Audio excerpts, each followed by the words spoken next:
Omelette சூப்பராக இருக்குது. இந்த ஆம்லெட் எப்படி என்ன போட்ட ஆம்லெட் பார்த்தீங்கன்னா மிளகு, வெங்காயம், சாம்பார் தூள், உப்பு இது மட்டும்தான் கலக்கி நான் தான் போட்டேன் ஆம்லெட்டு. ஸோ பார்த்து ஆம்லெட்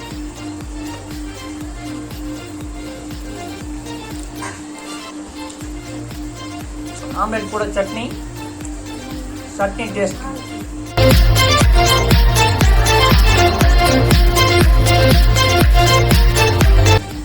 ஆம்லெட் கூட வந்து பார்த்தீங்கன்னா சட்னி இப்போ டேஸ்ட் பண்ணி பார்க்க போகிறோம். சட்னி கூட ஆம்லெட், நாம் போட்ட ஆம்லெட் சட்னி நைஸ், வேறு லெவல். ஓகே, நெக்ஸ்ட்டு நம்ம மதர் சுட்ட இட்லி ப்ளஸ் குழம்பு சட்னி.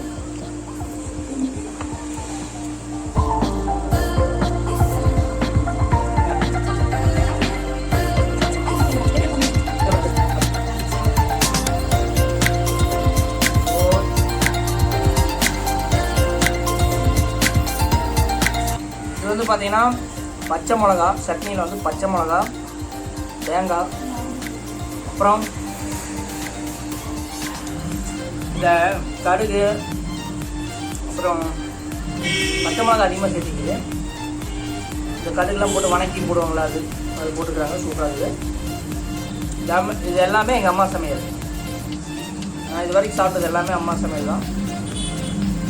நீ ஏதோ பிரியாணி கடையில வாங்கினா சாப்பிடலாம். ரோடு பக்கத்தாலே இருக்குது. ஸோ வண்டி புல்லட் போயிடுது.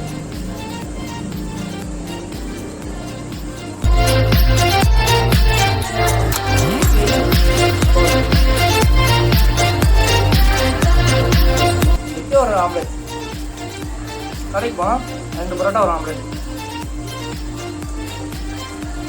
இருக்குது. பார்த்தீங்கன்னா தண்ணி ரொம்ப பக்கத்தாலே வச்சுக்கணும்.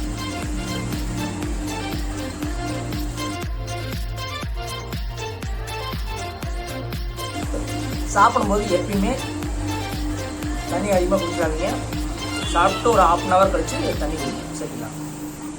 அதிகமாக தண்ணி எடுத்துட்டிங்கனாலும் சாப்பிட முடியாது, அப்புறம் ஜீரணமாகாது.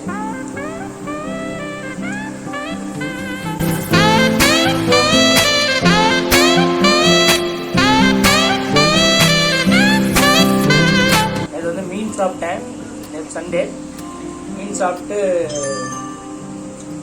நைட்டு வந்து மீன் குழம்பு மீன் சாப்பிட்றதுனால வெளியே இருக்க முடியல. பட் ஒன்று சாப்பிட்டோம் அப்படின்னா அது ஜீரணமாக இருக்குல்ல. ஸோ அதுக்கு என்ன பண்ணேன் அப்படின்னு பார்த்தீங்கன்னா பச்சை புளின்னு சொல்லுவாங்க, அந்த பச்சை புளி கரைச்சி சாப்பாடோட போட்டு பிணைஞ்சி சாப்பிட்டேன். நல்லா ஏப்பம் வந்துச்சு, நல்லா ஜீரணமாகிடுச்சு கொஞ்சம் நேரத்துலேயே. ஸோ அது எப்படி பண்ணுறது அப்படிங்கிறத டிஷ்ஷு வந்து எங்கள் அம்மாட்ட கேட்டு அது ஒரு வீடியோவை மேக் பண்ணி உங்களுக்கு போகிறேன். வேணும்னா கமெண்ட் பண்ணுங்கள், நான் அது ஒரு வீடியோவை மேக் பண்ணி போடுறேன். ஓகேங்களா?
எல்லாமே கம்ப்ளீட் பண்ணிவிட்டு ப்ளஸ் அந்த தட்டை